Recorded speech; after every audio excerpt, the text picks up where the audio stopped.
அனைவருக்கும் மீண்டும் எனது அன்பான வணக்கத்தை உரித்தாக்குகிறேன். இன்று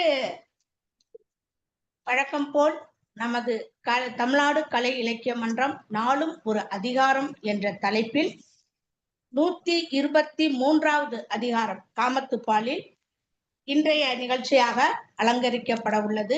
இன்றைய நிகழ்ச்சியை அலங்கரிப்பவர்கள் பாட்டியும் பேத்தியும். பாருங்க, தாத்தாவும் பேரனும், அம்மாவும் பொண்ணும், என்ன ஒரு அழகு!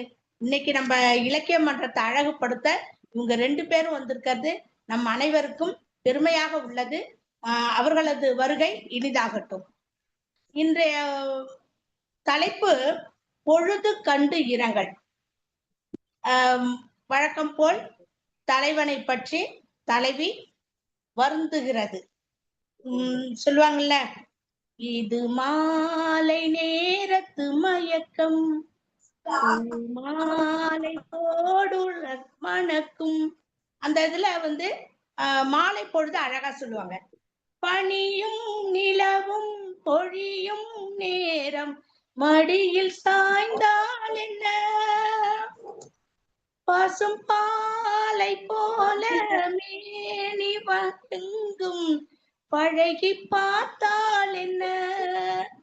மாலை நேர சிறப்பை கண்ணதாசன் மிக மிக அழகாக கூறியிருப்பார். அந்த விரகதாபத்தை அது பற்றிய இன்றைய அதிகாரம் மிக அழகான வார்த்தைகளால் வள்ளுவர் அதை சொல்லியிருக்காரு. எப்படித்தான் வார்த்தைகளை எங்கிருந்து எடுத்தார், எப்படி கோர்த்தார், எப்படி அதை ஒரு மாலையாக தொடுத்தார் என்றே தெரியவில்லை. வார்த்தைகள் அருமை. அதை மெருகூட்ட வந்திருக்கிறார்கள் இன்று நமது உரைப்பொழிவாளரும் முற்றோதல் செய்பவரும். முதலில் நிகழ்ச்சியின் முதல் அங்கமாக முற்றோதல் செய்யும் அந்த சிங்கப்பெண்ணே வருக, உமது பெயர் உமது பெற்றோரின் பெயரை கூறி முற்றோதல் செய்க. வாழ்க வளமுடன்.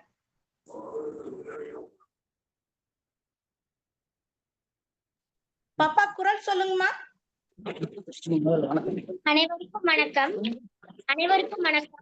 என் பெயர் பி ஜியாஷினி. என் அம்மா பெயர் எம் நந்தினி தேவி. என் அப்பா பெயர் கேஜி பிரகாஷ். நான் ஸ்ரீ ராஜ வித்யா விகாஸ் சிபிஎஸ்இ பள்ளியில் 8ஆம் வகுப்பு படிக்கின்றேன். அதிகாரம் பொழுது கண்டு இரங்கல். 123 பொழுது கண்டு இரங்கல். மாலையோ அல்லை மணந்தார் உயிருண்ணும், வேலை நீ வாழி பொழுது, புன்கண்ணை வாழி மறுநாளை, என்கேள் போல் வன்கண்ணதோ நின் துணை, பனியரும்பி பைதல் கொள் மாலை, துணியரும்பி துன்பம் வளர வரும், காதலர் இல்வழி மாலை, கொலைக்களத்து ஏதிலர் போல வரும், காலைக்கு செய்த நன்று எவன் கொல் யான் மாலைக்கு செய்த பகை, மாலை நோய் செய்தல் மணந்தார் அகலாத காலை அறிந்தது இலேன், காலை அரும்பி பகலெல்லாம் போதாகி மாலை மலரும் இந்நோய், அழல் போலும் மாலைக்கு தூதாகி ஆயன் குழல் போலும் கொல்லும் படை, பதிமருண்டு பைதல் உலக்கும் மதிமருண்டு மாலை படர்பரும் பொழுது, பொருள் மாலை யாளரை உள்ளி மருள் மாலை மாயும் என் மாயா உயிர். நன்றி, வணக்கம்.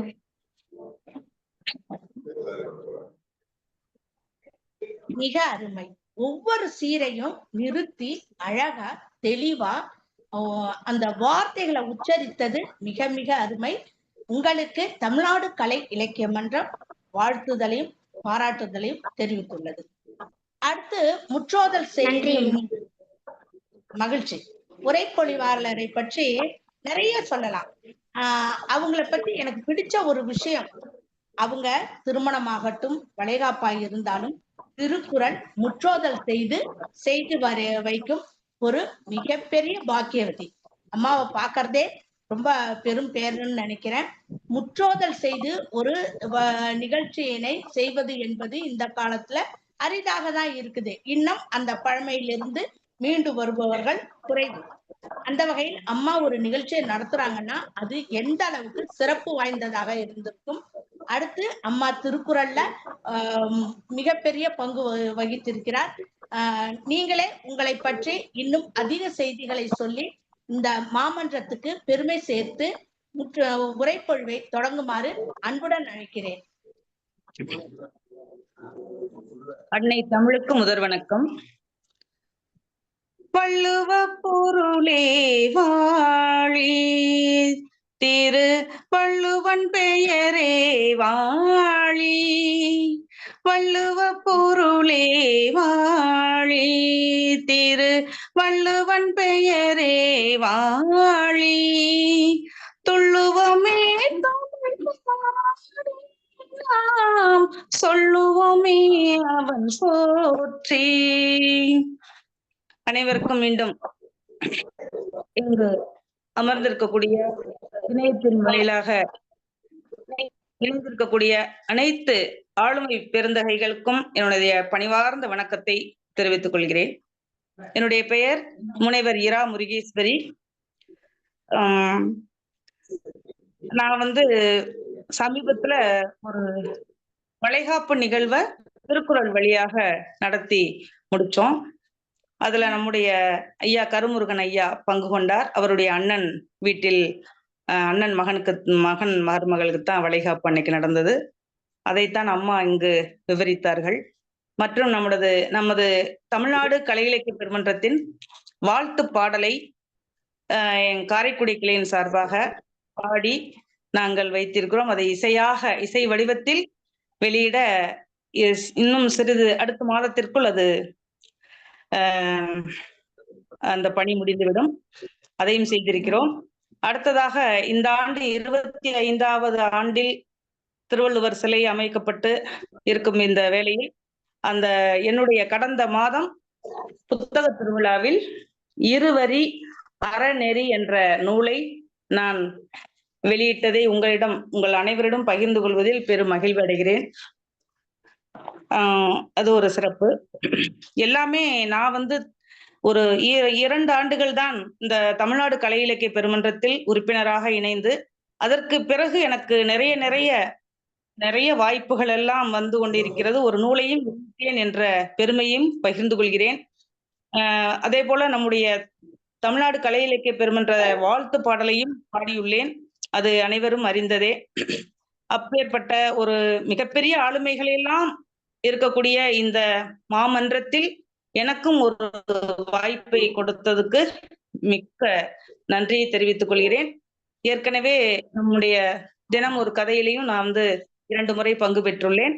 இப்பொழுது 3வதாக ஓதற்கு எளிதாய் உணர்தற்கு அரிதாகி வேத பொருளாய் மிக விளங்கி தீதற்றோர் உள்ளுதொரு உள்ளம் உருக்குமே வள்ளுவர் வாய்மொழி மாண்பு என்ற மாங்குடி மருதனாரின் அழகு வரிகளை முன்வைத்து தமிழ்நாடு கலை இலக்கிய பெருமன்றம் நமது ஆளுமை பெருமக்கள் அனைவருக்கும் மீண்டும் எனது இனிய வணக்கங்களை கூறி, சிறப்பான பணியினை செம்மாந்து செய்து கொண்டிருக்கக்கூடிய நாளெல்லாம் திருநாளாக கதை கூறத் தொடங்கி இன்று நாளும் ஓர் அதிகாரம் என தமிழன்னைக்கு தினம் அணிசூட்டி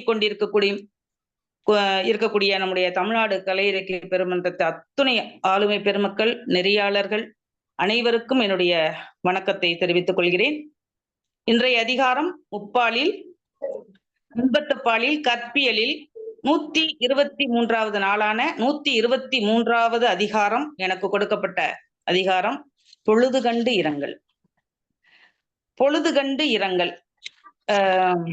நம்மளும் இப்ப பொழுதாகிதான் இந்த நிகழ்வை ஒவ்வொரு நாளும் தொடங்கிட்டு இருக்கிறோம். அதாவது நான் உரைக்கு செல்கிறேன். அம்மா, தலைவன் பொருளீட்ட பெறுகிறான். தலைவன் மீதான பற்றுதலால் காதலால் அவன் பிரிவால் தலைவியின் அவள் படக்கூடிய துயரம் பல இலக்கியங்களில் சுட்டி காட்டப்பட்டுள்ளது. குறுந்தகை, நற்றிணை, இப்படி நிறைய சொல்லிக்கிட்டே போகலாம். அப்படி அந்த தலைவி படும் துன்பத்தை தோழியிடமும் கூறுவாள். பல இதில் நம்ம பார்க்கிறோம். இருந்தாலும் அவள் தோழியிட சொல்லுவா.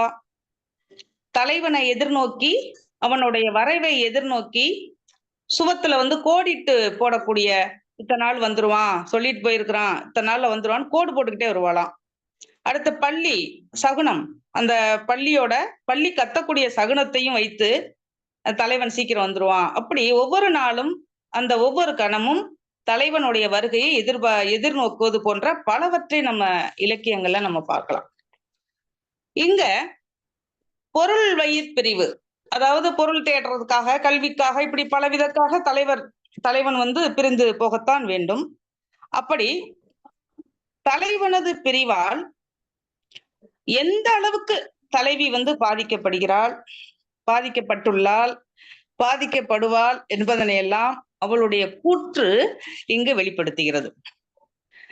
அந்த பிரிவினால் ஏற்படக்கூடிய அந்த தலைவியின் உள் உணர்வுகளை எல்லாம் ஒன்று திரட்டி, அந்த தலைவியின் உள் உணர்வுகளை எல்லாம் ஒன்று திரட்டி 2 வரிகளில் நம் கண் முன்னே நாடகமாக காட்சிப்படுத்துகிறார் ஐயன் வள்ளுவர் அழகாக. அதுதான் இன்றைக்கு நம்ம பார்க்கக்கூடிய பொழுது கண்டு இரங்கல். கதை சொல்லும் போதும் எனக்கு ஒரு தலைப்பு நிலை கண்ணாடி. அதை எப்படி சொல்ல போறோம்னு தயங்கி சொன்னேன். இது தயக்கம்லாம் இல்ல, இது ஒவ்வொரு வீட்லயும் ஒவ்வொரு இடத்துலயும் நடக்கக்கூடிய செய்தி தான். அதனால இதுல ஒண்ணும் தயக்கம் இல்ல. இப்ப ஒரு நாடகமாக, ஒரு கதையாக உங்களிடம் நான் இந்த பொழுது கண்டு இரங்கலை பத்தி சொல்லவிருக்கிறேன். முதல்ல தலைவன் பிரிஞ்சு போயிட்டான். இவ்வளவு நாள் 2 பேரும் கூடி கழித்து இன்புற்று சந்தோஷமா இருக்கிறாங்க. இப்ப பொருள் தேடி போயிட்டான். வர்றதுக்கு கொஞ்ச நாள் ஆகும். காதலராக இருக்கும் பொழுது உடனே மறுநாளே சந்திச்சுக்கிற வாய்ப்பு இருக்கு. ஆனா இப்ப மனமான பிறகு கொஞ்சம் நீண்ட பிரிவு ஏற்படும். அப்போ அவ அந்த மாலை பொழுதை கண்டு ரொம்ப வேதனைப்படுறான். ஐயோ, மாலை பொழுது வந்துருச்சு, நம்முடைய கணவன் நம்ம பக்கத்துல இல்லையே அப்படின்ட்டு ஒவ்வொரு நேரமும் அவ வருந்திக்கிட்டே இருக்கா. ஒவ்வொரு மாலை பொழுது வரும்போதும் அவளுக்கு அதிகமான துன்பம் ஏற்படுகிறது. அப்ப அந்த மாலை பொழுது வருகிறது. உடனே அது சொல்றா, பொழுதே நீ வாழ்க அப்படின்னு சொல்றா. இங்க பொழுதே நீ வாழ்க அப்படிங்கிறது வைரம் மாதிரிதான். காதலரோடு நான் கூடி இருந்து பிறகு பிரிஞ்சு வாடிக்கிட்டு இருக்கேன். இப்ப நீ நல்லதா செய்ய போற, மனம் செய்து கொண்டவர்களின் மகளிரின் உயிரை உண்ணக்கூடிய பொழுது நீ. அதனாலதான் பொழுதே நீ வாழ்க அப்படின்னு சொல்லிவிட்டு திட்டுறா. என்ன மாதிரி கல்யாணமானவங்க அவங்களோடையெல்லாம் அவங்களோட உயிரை எடுக்கக்கூடிய, உண்ணக்கூடிய ஒரு பொழுது நீ அப்படின்னு சொல்றா. அன்றைக்கு என் கணவரோடு நான் சேர்ந்து இருக்கும்போது அந்த மாலை பொழுது அன்பை மட்டும்தான் ஏந்தி இருந்துச்சு. அன்பை மட்டும்தான் அன்னைக்கு ஏந்தி இருந்துச்சு. இன்றைய மாலை பொழுதோ என்னுடைய உயிரை குடிக்கக்கூடிய கருவியை கொண்டிருக்கு. என்னுடைய உயிரை கொடுக்கக்கூடிய கருவியாக நீ இருக்கிறியே அப்படின்னு அந்த மாலை பொழுத பார்த்து திட்டுறா. அதுக்கடுத்து அப்படியே பாக்குறா. பார்த்துட்டு என்ன செய்யறா, என்ன நீ என்ன மாதிரியே இருக்கிற அப்படின்னு சொல்றா. முதல்ல திட்டுனா, அதுக்கடுத்து சொல்றா, என்ன நீ என்ன போலவே இருக்கிற, என்னை போலவே நீ ஒளி இழந்து கண்ணோட இருக்கிறியே. அதாவது பகலும் இல்லாம இரவும் இல்லாம அந்த மயங்கக்கூடிய மாலை பொழுத பார்த்து சொல்றா, நீயும் என்ன போலவே ஒளி இழந்த கண்ணோடு இருக்கிறியே. ஓஹோ, உன் கணவரும் என் கணவரை போலே இரக்கமே இல்லாம நம்மளை விட்டு பிரிஞ்சு போன கொடியவரா இருக்குமா உன் கணவரும் அப்படின்னு சொல்லிட்டு அந்த மாலை பொழுதுட்ட பேசுறான். பேசிட்டு அதுக்கடுத்து டக்குன்னு என்ன செஞ்சா, நீ அவர் என் கூடவே இருக்கும்போது நீ வந்தியா, இருக்கும்போது என் கூட என் முன்னாடி வரவே நீ பயந்து நடுங்கிக்கிட்டு வந்த. அன்றைக்கு நடுங்கிக்கிட்டு வந்த. ஏன்னா குளிர்ச்சி தரும் வண்ணம் மயங்கி வரும் அந்த மாலை அன்றைக்கு.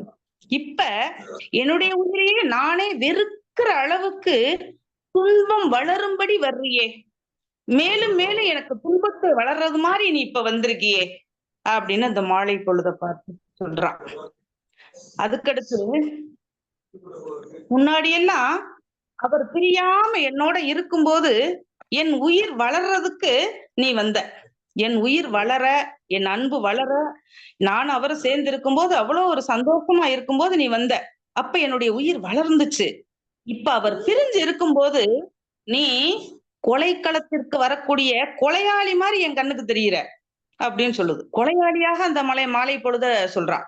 எப்படின்னா, அதாவது தூக்கு மேடைக்கு தூக்கேற்ற வரும் கொலைஞரை போல நீ இருக்கிற, இப்படி ஒரு கருணையே இல்லாம இருக்கிறியே, வர்றியே, இரக்கமே இல்லாம இப்படி வர்றியே அப்படின்னு சொல்லிட்டு அந்த மாலை பொழுதை திட்டுறான், சொல்றான். சொல்லிட்டு அதுக்கடுத்து என்ன சொல்றான்னா, சரி நான் உனக்கு என்னதே செஞ்சேன்,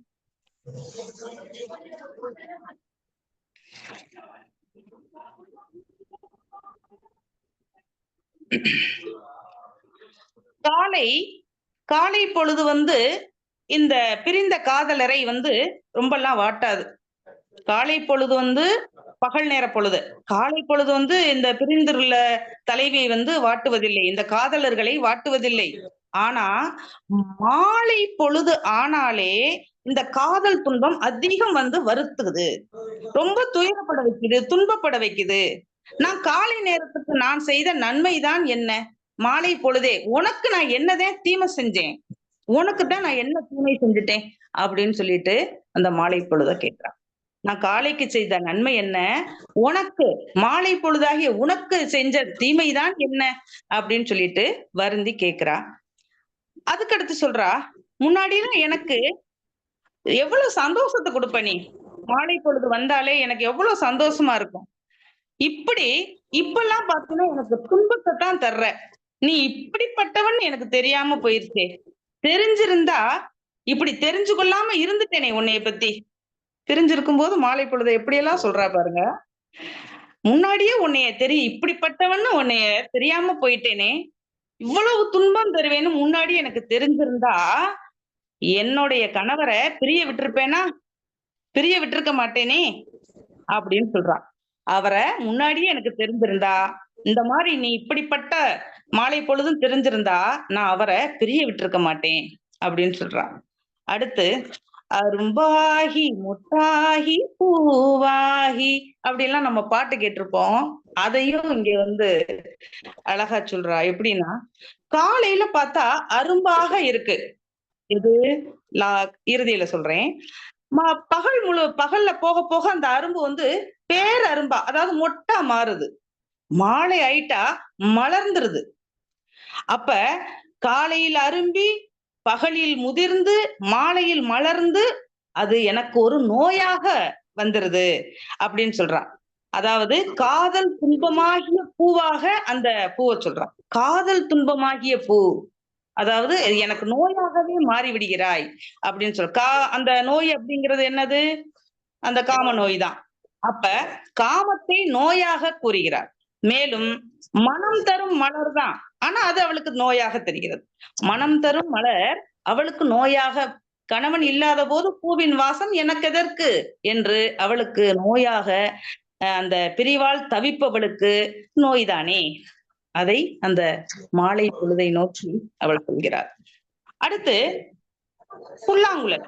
புல்லாங்குழல் இசைக்கு மயங்காதவர்கள் உண்டோ? அந்த சத்தம் கேட்குது. அந்த சத்தம், அந்த புல்லாங்குழலோட ஓசை, ஆயனின் புல்லாங்குழல் ஓசை இப்ப அவளுக்கு கேக்குது. அப்ப முன்னாடியெல்லாம் இனிமையாக இருந்துச்சு, இனிமையாக ஒலித்த அந்த ஆயனின் புல்லாங்குழல் ஓசை இப்ப அவளுக்கு நெருப்பா சுடுதான். ஏன்னா அப்ப தலைவன் கூடவே இருந்தான், இப்ப இல்ல பிரிவு. அப்ப இது அந்த ஓசை கூட இவளுக்கு நெருப்பாக தகிக்கிறது, சுடுகிறது. அப்ப இந்த புல்லாங்குழல் உனக்கு தூதாக வரக்கூடிய கொலை கருவியோ படைக்கருவியோ, என்னை கொல்ல வந்த படைக்கருவியாக அவள் நினைக்கிறாள். அந்த தலைவியை கொல்ல வந்த படைக்கருவியாக அதோட ஓசை போல் அவளுக்கு காதுல ஒலிக்குது. இனிமையாக ஒலித்த ஓசை இன்று எப்படி இருக்கான்? என்னை கொல்லும் படை கருவியின் ஓசை போல அல்லவா என்னுடைய காதில் ஒலிக்கிறது என்று அவள் கூறுகிறாள். அதுக்கடுத்து அவளுக்கு என்ன சொல்றதுன்னு தெரியல, என்னெல்லாம் சொல்றா பாருங்களேன். அடுத்து சொல்றா, இதற்கு முன்பு நான் மட்டும்தான் மயங்கி துன்பமுற்றேன் என்னுடைய தலைவன் என பிரிஞ்சு, ஆனா இனி பார்த்தவரெல்லாம், ஏன் இந்த ஊரே சாபம் விடுறது மாதிரி, அவ கண்ணுக்கு தெரியற மாதிரி சொல்றா. இனி பார்த்தவரெல்லாம், ஏன் இந்த ஊரே மாலை பொழுது வரும்போது மயங்கி துன்பப்படும். இந்த மாலை பொழுதால இந்த ஊரும் துன்பப்படும். தான் மட்டும் துன்பப்படலையா, இந்த ஊரே துன்பப்படும் அப்படின்னு சொல்றா. அப்படித்தான் அவளுக்கு அந்த இடத்துல தோன்றுகிறது. அதாவது மது கலங்கும் வண்ணம் மயங்கச் செய்யும் மாலை வரும்போது இவ்வூரே அறிவு கலங்கி துன்பமுறும் அப்படின்னு சொல்றா. அறிவு கலங்கி துன்பமுறும் என்ன போலவே அப்படின்னு சொல்றா. இப்படியெல்லாம் சொல்லி இறுதியாக என்ன சொல்கிறாள் என்றால், பிரிவு, அதாவது பிரிவு துன்பத்தால் பொருள் ஈட்ட சென்ற அந்த காதலரை எண்ணி, அப்ப போகும்போது போயிட்டு வாங்கன்னு நான் வழி அனுப்பி வச்சேன். அப்பெல்லாம் போகாத இந்த உயிர், இந்த என் உயிர் இந்த மயக்கும் இந்த மாலை பொழுதால என் உயிரே போயிரும் போல இருக்கு, மாய்ந்து போகிறதே, என் உயிர் போகிறதே, ஏந்தே நீ வர்ற, எதுக்கு வந்து என்னை மேலும் மேலும் கஷ்டப்படுத்துற, நீ போ அப்படின்னு சொல்லிட்டு அவள் அந்த மாலை பொழுதை கண்டு அவ வந்து வருந்துகிறாள், புலம்புகிறாள். அந்த தலைவனின் பிரிவு இவ்வளவும் அந்த மாலை பொழுதை கண்டு பேச வைக்கிறது. அவ்வளவுதான். அருமையான ஒரு தலைப்பு எனக்கு கொடுத்து உரையாற்ற வைத்த தமிழ்நாடு கலை இலக்கிய பெருமன்றத்திற்கும் ஆளுமை பெருமக்கள் அனைவருக்கும் என்னுடைய நெஞ்சார்ந்த நன்றியை தெரிவித்துக் கொள்கிறேன்.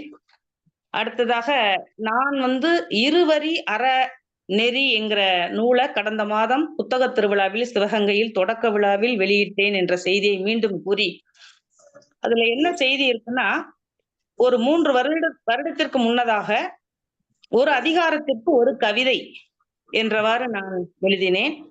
அந்த கவிதையில் பொழுது கண்டு இரங்கலுக்கு இப்ப நான் சொன்ன செய்திகளை எல்லாம் சுருக்கமாக ஒரு கவிதையாக எழுதியிருப்பேன். அதையும் உங்களிடம் சமர்ப்பிக்கிறேன். மயக்கும் மாலை பொழுதே நீ போ போ. சினிமா பாடல் நம்ம கேட்டிருப்போம். மயக்கும் மாலை பொழுதே நீ போ போ, மகளிர் உயிருண்ணும் பொழுதே நீ போ போ.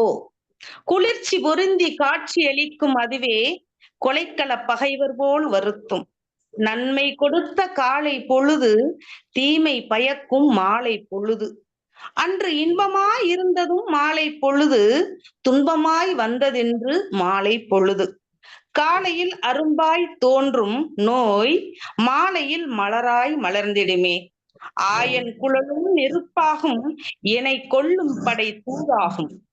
அறிவை அழித்திடும் மாலை நேரம், உயிரை மாய்த்திடும் மாலை நேரம். ஊரும் மயங்கி துன்புறுமே, என் உயிரும் நினைந்து மயங்கிடுமே. இதுதான் நான் எழுதிய பொழுது கண்டு இரங்கலுக்காக எழுதிய கவிதை. மீண்டும் அனைவருக்கும் நன்றி கூறி இடம் சாருகிறேன். நன்றி, வணக்கம். நன்றி. நன்றி அம்மா. நன்றிம்மா. இன்று உங்கள் உரைப்பொழிவு மிக மிக அருமை. உங்களோட ஆரம்ப உரை முத்தாய்ப்பா இருந்தது. அடுத்து நீங்க எழுதின புஸ்தகத்தை பத்தி சொன்னீங்க. இருவரி அறநெறி புத்தக திருவிழாவில் வெளியிட்டன. இது மாதிரி நிறைய புத்தகங்கள் நீங்க வெளியிடணும். உங்களால் நமது தமிழ்நாடு கலை இலக்கிய பெருமன்றம் பெருமை அடையணும். புத்தகங்கள் வெளியிட்டு மேலும் மேலும் பெருமை சேர்க்க மன்றத்தின் சார்பில் வாழ்த்துதலை தெரிவித்துக் கொள்கிறோம். அடுத்து மாங்குடி மருதனாரின் வரிகளை முன்வைத்து தொடங்கியது இந்த நிகழ்ச்சிக்கு மிகவும் சிறப்பாக இருந்தது. ஒரு வரி பாடினாலும் அருமையாக இருந்துச்சு உங்களுது. அடுத்து இன்றைய அதிகாரத்தை பத்தி சொல்லும் போது அழகா தொடங்குனீங்க. ஒவ்வொன்றாக சிறப்பாக சொல்லி கொண்டு வந்தீர்கள். எல்லாத்தையுமே பொருள் விளங்குமாறு தெளிந்த நீரோடை போல கொண்டு போனீங்க. அருமை. நீங்க சொல்ற மாதிரி மயக்கும் மாலை பொழுதே நீ போ போ, இனிக்கும் இன்ப இரவே நீ வா வா, இன்னலை தீர்க்கவா. மயக்கும் மாலை பொழுதே நீ போ போ, இனிக்கும் இன்ப இரவே நீ வா. மாலை கடந்து விட்டது. அம்மா மாலையை பற்றி மிக அழகாக சொன்னாங்க. மாலை பொழுது தலைவிக்கு ஒரு நேரம் தலைவன் இருக்கும்போது அது மிக அழகாக இருக்கிறது. தலைவன் பிரியும் போது அதுவே கொள்வதாகவும் உள்ளது. அந்த மாலை பொழுது பிரிவின் வகைகளை வள்ளுவர் அழகா சொல்றாரு. ஒவ்வொரு பிரிவையும் வகைப்படுத்தி சொல்றாரு. அந்த பிரிவுல ஒரு பகுதி மாலை மாலை பொழுது வந்துச்சுன்னா அது எந்த அளவுக்கு அந்த தலைவியை பாதிக்கும், மனைவியை பாதிக்கும் என்பதை மிக அழகாக வள்ளுவர் சொன்னாரு. அத இந்த உரைப்பொழிவாளர் மேலும் மெருகூட்டி நமக்கு சொன்னாங்க. அவரோட உரைப்பொழிவு, உங்களோட கருத்துக்கள், நீங்கள் உள்வாங்கிய விதம், உங்களோட சிறப்பு உரை ஆகியவற்றை இது வழங்கக்கூடிய பின்னூட்டத்திற்கான நேரம். வழக்கம் போல் நமது பின்னூட்டத்தை பெருமை சேர்க்கும் மேனாள் பொதுச் செயலாளர் அவர்கள், ஐயா மேனாள் பொதுச் செயலாளர் அவர்களை உரை தருமாறு அழைக்கிறோம். இணைந்திருக்காராங்க ஐயா?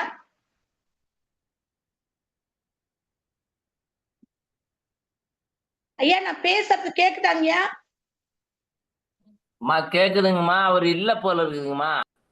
சரி, நன்றி. அடுத்து வழக்கம் போல் நமது பெருமதிப்பிற்குரிய ஐயா சிவசுப்பிரமணியன் ஐயா அவர்கள் உரை பின்னூட்டம் வழங்குமாறு அன்புடன் அழைக்கிறேன். மிக்க நன்றி அம்மா. அன்பார்ந்த தோழர்கள் அனைவருக்கும் வணக்கம். இன்னைக்கு முற்றோதல் செய்த ஜியாசினி என்ற மாணவி அருமையாக உச்சரித்தார். நல்ல குரல் வளமும் நல்லா இருக்கு. அவருக்கு பாராட்டுகளும் வாழ்த்துக்களும். உரையாளர் முனைவர் முருகேஸ்வரி, அது இசையில் தோய்ந்தவர் என்பது அவர் பாடும் போதே தெரிஞ்சுக்கிட்டு, இன்னைக்கு இசை மயக்கத்தில் எல்லோரும், இந்த இணையவெளியில் இணைந்திருப்போர் எல்லோரும் இசை மயக்கத்தில் ஆழ்ந்து விடுவார்கள் என்றே தோன்றுகிறது. நெறியாளரும் பாடி அசத்துகிறார், உரைப்பொழிவாளரும் பாடி அசத்துகிறார். அது இசை அப்படின்னாலே இசைக்கு இசையாதவர் யாரும் இல்லை. இசையினாலே புகழ். இசை வாணியாக இருப்பவர் இந்த முனைவர் முருகேஸ்வரி புகழை நிச்சயம் ஈட்டுவார் என்றே கருதுகிறேன். அடுத்து அந்த நூல் ஒண்ணு சொன்னாங்க, அது இருவரி அறநெறி. பேரே ரொம்ப அருமையா இருக்கு. பேரே ரொம்ப அருமையா இருக்கு. அது அதில் உள்ள கருத்துக்களும் மிகவும் தெளிவாக இருக்கும் என்றே கருதுகிறேன். பாராட்டுகள். அடுத்து ஒண்ணு தமிழர் யாரு இடையில பேசுறாங்க?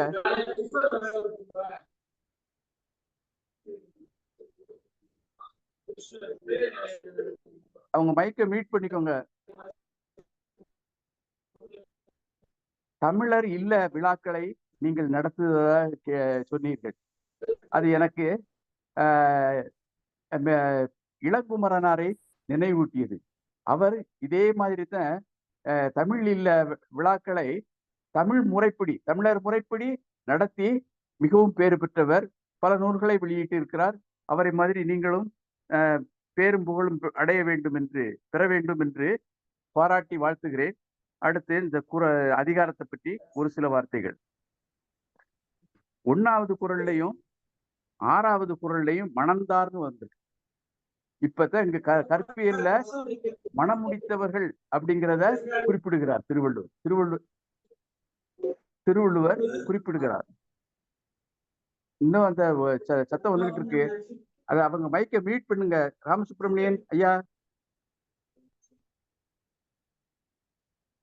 அது மனம் முடித்தவர் அப்படிங்கிறது கற்பியல் அப்படிங்கிறது இங்க திருவள்ளுவர் குறிப்பிடுகிறார்.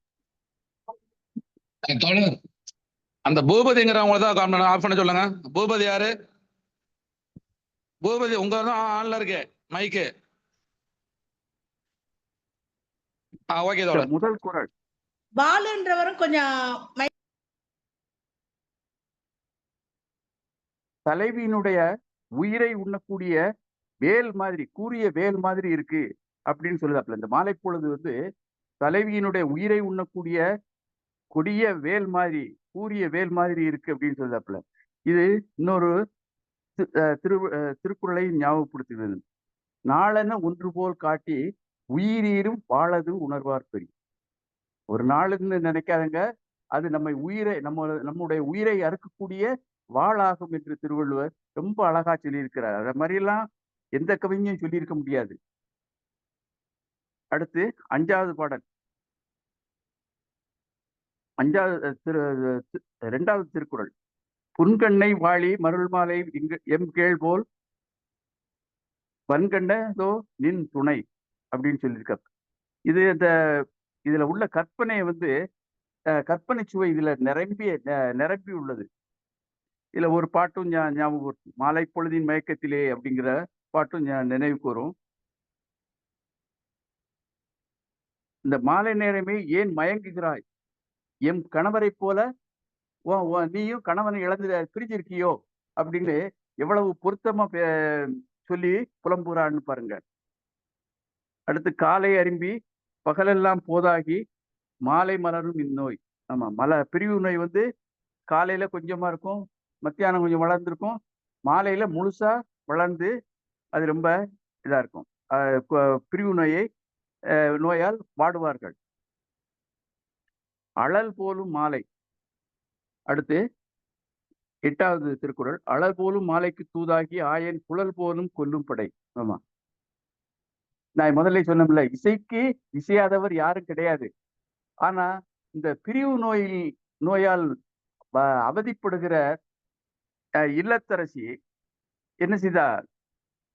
புல்லாங்குழல் பிரிந்திருக்கக்கூடியவருடைய உயிரை கொல்லக்கூடிய இசைக்கருவியாக வருகிறாயே அப்படின்னு சொல்லுறாரு. புல்லாங்குழல் உயிரை கொல்லும் இசைக்கருவி.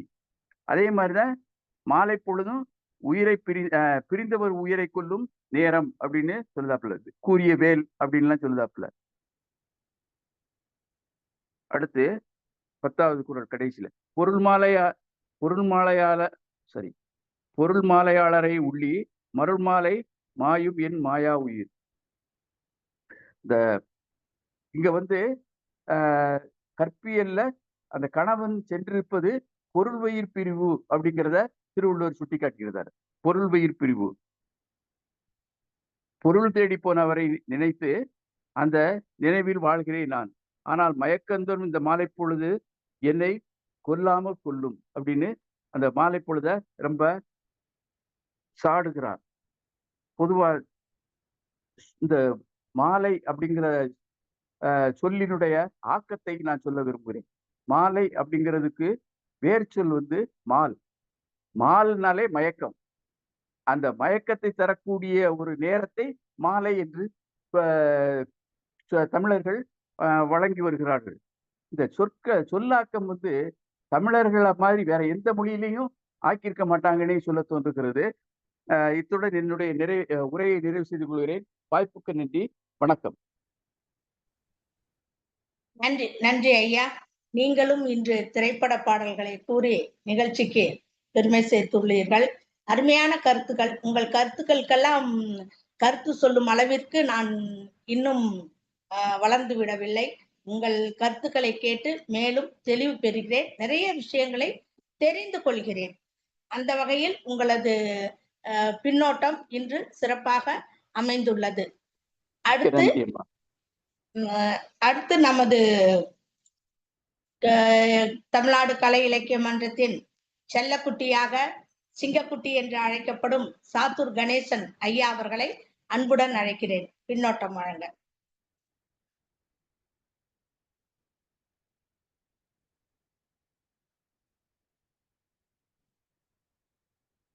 ஐயா,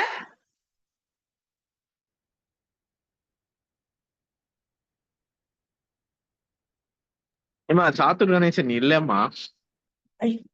சரி, பின்னோட்டம் வழங்குபவர்கள் கையை உயர்த்தினால் நன்றாக இருக்கும். அடுத்து செங்கை ஆக்கி கிருஷ்ணன் ஐயா அவர்களை அன்புடன் அழைக்கிறேன். மிக்க மகிழ்ச்சி. அம்மா கேக்குதுங்களா? கேக்குதுங்கய்யா. இன்றைக்கு தமிழ்நாடு கலை இலக்கிய பெருமன்றத்தினுடைய ஒரு வரலாற்று சிறப்புமிக்க நாளும் ஒரு அதிகாரம் என்ற நிகழ்வை இந்த உலகுக்கு அறிமுகப்படுத்திய நம்முடைய தமிழ்நாடு கலை இலக்கிய பெருமன்றத்தின் பொதுச் செயலாளர் நம்முடைய இலக்கிய பெட்டகம் ஐயா அறம் அவர்களுக்கு முதற்கண் வணக்கம் தெரிவித்துக் கொண்டு இன்றைக்கு இந்த நிகழ்வினுடைய முற்றோதல் செய்த ஜியாஷினி, அவங்க பெயர்த்தி என்று சொல்லியிருக்கிறீர்கள். உரைப்பொழிவாளர் அவர்கள் பாட்டியாக இருந்திருக்க வேண்டும். இந்த நிகழ்வு என்பது வள்ளுவனுக்கு பெருமை. இத்தனை 1000 ஆண்டுகளுக்கு முன் இந்த தலைமுறைகள் முழுக்க முழுக்க வள்ளுவனை உச்சரித்துக் கொண்டிருப்பதற்கு இது ஒரு எடுத்துக்காட்டாக ரொம்ப மகிழ்ச்சி. இந்த பொழுது கண்டு இரங்கல் என்ற அதிகாரத்தை மிக சிறப்பாக முற்றோதல் செய்த முருகேஷ் அவர்கள் என்ன சிறப்பு என்றால், இந்த 10 அதிகாரத்தையும் ஒரு திரைப்படமாக ஒரு கதையாக புரிந்து கொள்கிற அளவுக்கு ஆரம்பத்திலிருந்து முதற்குறளிலிருந்து 10வது குறை வரை ஒரு நிகழ்வாகவே சொல்லிக் கொண்டிருப்பது அவர்களுடைய ஒரு திருக்குறளுடைய புலமை அல்லது தமிழில் இருக்கின்ற அந்த புலமையை அவர்களை தெரிந்து கொண்டு நம்மால் பாராட்டாமல் இருக்க முடியவில்லை. அவ்வளவு சிறப்பாக. இதில் சிறப்பு என்னவென்றால் 10 குறளில் ஒரு குறளை கூட அவர் சொல்லவில்லை, நம்மை புரிந்து கொள்ள வைத்திருக்கிறார்கள். அவ்வளவு சிறப்பாக இந்த திருக்குறளை அவர்கள் உள்வாங்கி இருக்கிறார்கள். அவர்களுடைய இருவரி அறநெறி என்பது இதற்கு எடுத்துக்காட்டாக இருக்கிறது. இந்த நிகழ்வில் மிக சிறப்பாக அவர்களுடைய அந்த அணுகுமுறை, இந்த அதிகாரத்தை அவர்கள் அணுகிய விதம், நமக்கு சொன்ன விதம் என்பதெல்லாம் எந்த நோக்கத்திற்காக இது ஆரம்பிக்கப்பட்டதோ அது சிறப்பாக அவர்கள் சொன்னார்கள். இந்த முதல் குறளில் மாலை அல்லை, மாலை நேரத்தை பார்த்து தலைவி சொல்கிறார்கள். இங்கு பொருள் வயின் பிரிதல் என்ற தலைப்பிலே இந்த தலைவியினுடைய புலம்புல இருந்தாலும் அவள் கணவன் பொருளாதாரத்துக்காக வெளியே சென்றிருக்கிறாள். திரும்பி வருவதற்கான காலங்கள் நேரம் ஆகிக்கொண்டே இருக்கிறது, காலம் போய்கொண்டே இருக்கிறது. இவளால் தாங்க முடியவில்லை. அது வள்ளுவர் சொல்ற மாதிரி நாளொற்றி தேய்ந்த விரல் என்று வள்ளுவர் சொல்வார்கள். அவள் தினமும் ஒரு கோடை போட்டுக்கொண்டே இருக்கிறாளாம். இன்னைக்கு வருவார், இன்று வருவார், இன்று வருவார், நாளை வருவார், நாளை வருவார் என்று ஒரு வந்த காலத்தை எண்ணிக்கொண்டே இருக்கும்போது அந்த இலக்கியத்தை சொல்வார்கள், நாளொற்றி தேய்ந்தவர்கள் என்று வள்ளுவர் சொல்வார். இன்னொரு இலக்கியத்திலே அந்த திறந்து திறந்து பார்த்து பார்த்து பார்த்து அந்த வாசல் கதவினுடைய தாழ்பால் கூட தேய்ந்து விடுகிறது என்று இலக்கியம் சொல்கிறது. அப்படிப்பட்ட அந்த அருமையான செய்தியை, இந்த மாலை என்பது, மாலையே நீ இங்கு வந்திருக்கின்றாய் எதற்காக என்றால் என்னை கொல்வதற்காக ஒரு வேலாக, பொழுதே நீ வருகிறாய், காலையில் மாலையாக வந்தாய், ஆனால் இன்று என்னை உயிர் கொள்வதற்கு வேலாக வந்திருக்கிறாய் என்று அந்த மாலை பொழுதை அவர்கள் சொல்கிறார்.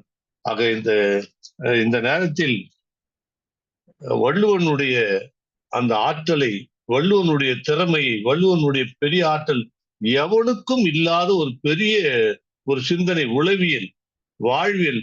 இன்றைக்கு இத்தனை 1000 ஆண்டுகளுக்கு முன்னால் கூட எப்படி சிந்தித்தார் இந்த வள்ளுவர் என்று நமக்கு ஆச்சரியமாக இருக்கிறது. நோய் என்பது சாதாரண வலி இருக்கும். அந்த நோய், நமக்கு நோய் என்றால் ஒரு வலி, நமக்கு தேவையான ஒன்று. ஆனா இந்த இடத்தில் நோய் என்பது தேவையில்லாத ஒன்று. ஆனால் இந்த இடத்தில் தேவையான வழியாக வள்ளுவர் சொல்றார். எப்படி இவரால் இவ்வளவு சொல்லுவது ஆச்சரியமாக இருக்கிறது. இந்த காலை அரும்பி பகலெல்லாம் போதாகி மாலை மலரும் நோய். ஆடாடாடா, அது எப்படி நினைத்து பார்க்கவே. ஒரு காலை ஒரு பூ காலையில் மலர்கின்ற பூ இருக்கிறது, மாலையில் மலர்கின்ற பூ இருக்கிறது, இரவில் மலர்கின்ற பூ இருக்கிறது. ஆனால் இந்த மலர் வித்தியாசமானது. காலையில் அரும்பும், ஆனா காலையில் மலராது. அது அப்படியே தொடர்ந்து கொண்டே காலையில் அரும்பி பகலெல்லாம் போதாகி அப்படி நினைத்து கொண்டு இருந்து இரவில் மட்டும்தான் இந்த மலர் மலரும். அப்படிப்பட்ட ஒரு அருமையான ஒரு இந்த காதல் நோய் என்பதை ஒரு அருமையான மலருக்கு ஒரு இயற்கையோடு ஒப்பிட்டு சொல்வதற்கு வள்ளுவன் மிகப்பெரிய ஒரு ஆராய்ச்சியாளனாக இந்த குறளில் நமக்கு சொல்கிறார். அடுத்து இந்த குழல் என்று சொன்னார்கள். அந்த குழல் என்பது இந்த மாலைக்கு ஒரு தூதாக இருக்கிறதா. என்னை கொல்வதற்கு, என்னை வருத்தப்பட வைப்பதற்கு, என்னை அழ வைப்பதற்கு மாலையே நீ ஒரு தூதுவனை தேர்ந்தெடுக்கின்றாய். ஏனென்றால் அந்த தூதுவன் நானும் என் தலைவனும் இருக்கின்ற பொழுது நாங்க மகிழ்வாக இருப்பதற்கு அந்த புல்லாங்குழல் தேவைப்பட்டது. அந்த ஓசை எங்களை மகிழ்வித்தது. ஆனால் என் தலைவன் இல்லை. என் தலைவனை அனுப்பாமல் குழலை மட்டும் அனுப்பி என்னை வருத்தப்பட வைக்கிறாய், என்னை கொல்ல வைக்கிறாய். மாலையே உனக்கு ஒரு தூது, அந்த குழல் நீ அனுப்பி வைக்கிறார். புல்லாங்குழலுடைய ஓசை என்னை புண்பட வைக்கிறது, என்னை வருத்தப்பட வைக்கிறது என்பதெல்லாம் ரொம்ப அழகான ஒரு இது.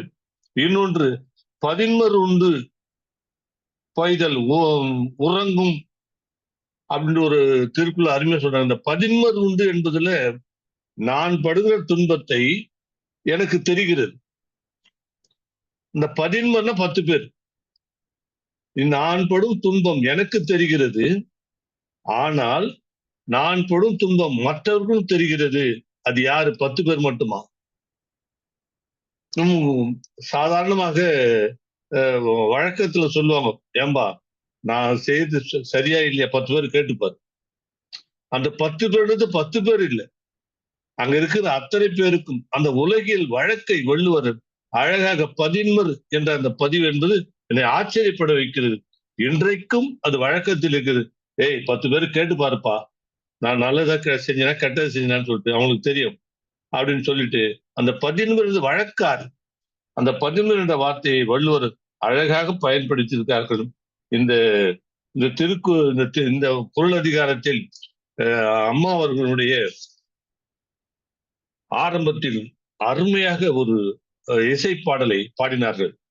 அது மட்டுமல்ல, அவர்களுடைய அண்ணன் சிவசுப்பிரமணியம் அவர்கள் சொன்னது போல அவர்கள் இசையிலே வல்லுநராக இருப்பதாலும் வள்ளுவரை உள்வாங்கி இருப்பதாலும் இந்த திருக்குறளை மிகச் சிறப்பாக இதுவரையிலும் யாரும் சொல்லாத ஒரு நடைமுறையை எடுத்துக்கொண்டு அழகாக தான் சொல்ல வந்ததை கேட்பவர்களுடைய காதுகளிலும் இதயத்திலும் இந்த திருக்குறளை அவர்கள் இறக்கி வைத்து அமர வைத்திருக்கிறார்கள்.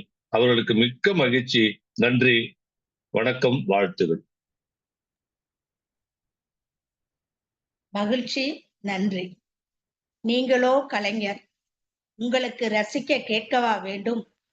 இதில் உள்ள 10 குறட்பாக்களையும், அதில் உள்ள வார்த்தைகள், அதில் உள்ள கருத்துக்கள், இன்றைய உரைப்பொழிவாளர் சொன்ன அந்த கருத்துக்கள் அனைத்தையும் ரசித்து எந்த அளவுக்கு நீங்க உள்வாங்கி கொண்டீர்கள் என்பதை உங்கள் பின்னோட்டம் மிக அழகாக அருமையாக எடுத்து காட்டியது.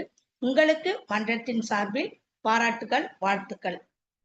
அடுத்து பின்னோட்டம் வழங்குபவர்கள் கையை உயர்த்தினால் நன்றாக இருக்கும். அம்மா வணக்கம். வாங்க ஐயா, வாங்க, பின்னோட்டம் தருக. முற்றோதல் செய்த மாணவி இயர்ஜினி மற்றும் அம்மா வீடியோல வரலாமே. நான் வரேன். பரவாயில்லங்க.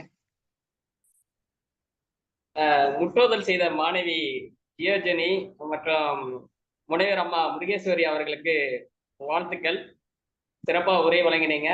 மாலை பொழுது ரொம்ப தலைவிக்கப்பட்டுதான் ரொம்ப கொடுமையானது அப்படிங்கிற செய்தி இருக்கு. அதே மாதிரி பாத்தீங்கன்னா சங்க இலக்கியத்துல அகநானூர்ல 17வது பாடல் நினைக்கிறேன். 17 அகநானூர்ல 47வது பாடல் நினைக்கிறேன்.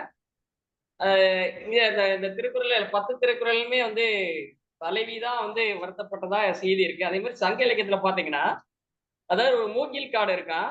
அந்த மூங்கில் காடு தீப்பற்றி எரிந்தாலும் கூட தலைவன் பொருள் தேடி போறான். பொருள் தேடி போயிட்டு அப்பா வருத்தப்படுறதா என்ன சொல்றான்னா, ஒரு மூங்கிக்காடு தீப்பற்றி எரிந்தாலும் கூட நாம கடந்துடலாம். அதே மாதிரி ஒரு புறா பக்கத்து வீட்டுல இருக்கக்கூடிய பக்கத்து மாடத்தில் இருக்கக்கூடிய புறா என்ன பண்ணுமா, இன்னொரு மாடத்து புறாவை நோக்கி செல்லும். இந்த மாதிரி வந்து காட்சிகள்லாம் வச்சுட்டு கடைசியில சொல்லுவான், என் தலைவி என்னையே எண்ணி வருந்தி கொண்டு இருப்பாள் அப்படின்னு தலைவன் பேசக்கூடிய ஒரு பாடல் வந்து அகநானூற்றுல 47வது பாடல ஒரு பாடல் இருக்கு. இந்த திருக்குறள்ல வந்து தலைவி மட்டும்தான் வருந்தத மாதிரி இந்த திருக்குறள்ல எல்லா பதிவுல இருக்கு. இதுக்கு கொஞ்சம் மாறுபட்டு சங்க இலக்கியத்துல அகநானூறுல ஒரு பாடல் இருக்கு அப்படிங்கிற செய்தியை நான் தெரிவித்துக் கொள்கிறேன். உரை ரொம்ப மிகவும் அருமையாக முருகேஸ்வரி அம்மா வழங்கினார்கள்.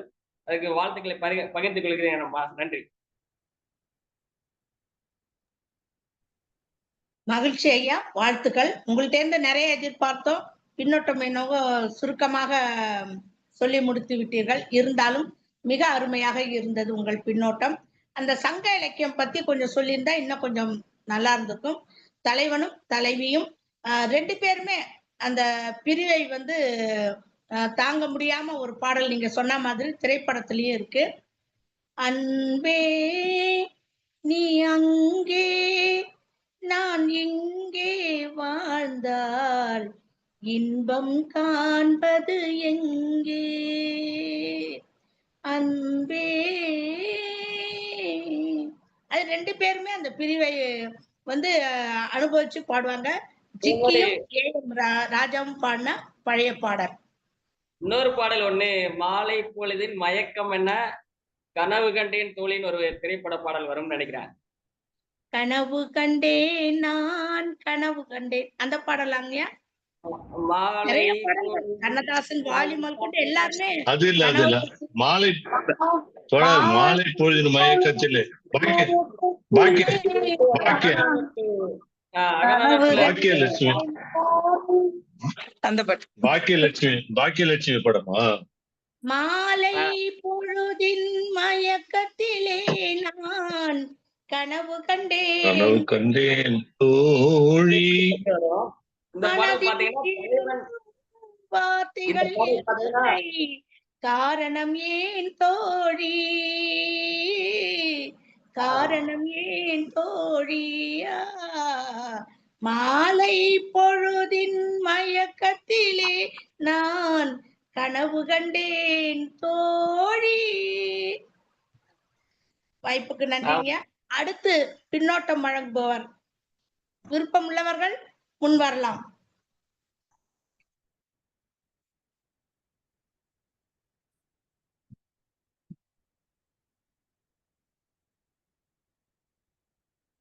அடுத்து நமது பெருமதிப்பிற்குரிய நல்லாசிரியர் அவர்களை பின்னோட்டம் வழங்குமாறு அன்புடன் அழைக்கிறேன். மயங்கும் மாலையா மயக்கும் மாலையா, மாலை மயங்கத்தான் செய்யும் வண்டுக்கு மட்டுமல்ல வாழ்த்தும் நெஞ்சுக்கும் தான். இப்படி சொன்னால் மிக துல்லியமானதாக இருக்காம். கருமுருகன் என்கிற ஒரு ஆளுமை, ஒற்றை ஆளுமை தேர்ந்தெடுக்கிற அத்தனை முத்துக்களும் முத்தமிழும் முகிழ்ப்பது என்று சொன்னால் மன்றம் வரவேற்கும் வாழ்த்தும். அத ரொம்ப நேர்த்தியா சகோதரி தன்னுடைய உரையை நாடகத் தமிழாக மாற்றுகிறேன், உங்கள் நாடு அகத்தில் ஏற்றுங்கள் என்று சொன்னார். அதோடு மட்டுமல்ல, நாடகத் தமிழை இசைத்தமிழாய் மாற்றுகிற வித்தை அறிந்தவராய் இருந்ததால் தான் பாட்டி சொல்லை தட்டாதே என்று பெயர்த்தியும் அந்த சுவட்டிலே வழிநடக்க செய்தார். இன்னொன்றை இப்படி சொல்ல வேண்டாம், குழலி நிதி யாழி நிதி என்ப எப்பொழுதென்றால் மக்கள் மழலை சொல் கேளாத பொழுது. ஆச்சரியம், ஒரு வர்க்கமே, அதை ஆக்கித்தோட ரொம்ப அழகா சுட்டி காட்டினார். ஒரு வர்க்கமே ஈடுபடுகிறது என்று சொன்னால் வரவேற்புக்குரியது. அதைத்தான் சிவசுப்பிரமணிய ஐயா நேர்த்தியாக ஒப்பிட்டார்.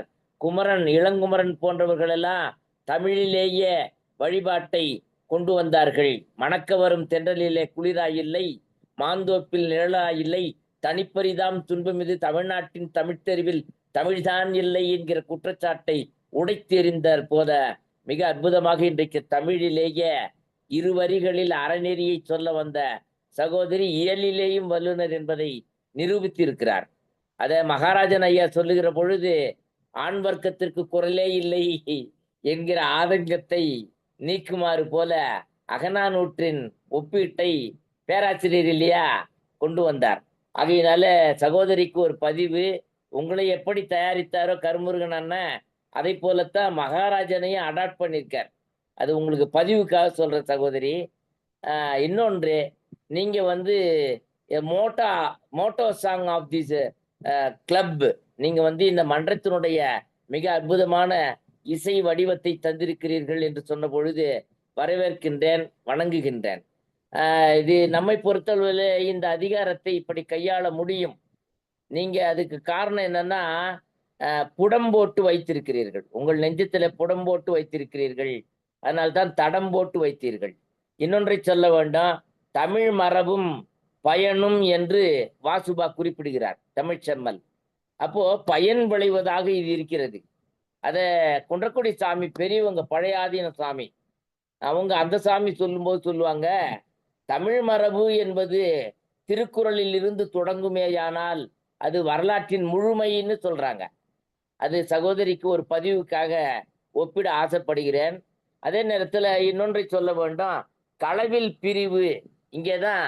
அதைத்தான் சிவசுப்பிரமணிய ஐயா சொன்னாங்க, மணந்தவர் என்கிற ஒரு சொல்லை சொல்லி, அது உண்மையிலேயே மணந்தவர் என்பதை விட நான் இப்படி மாற்றுகிறேன்.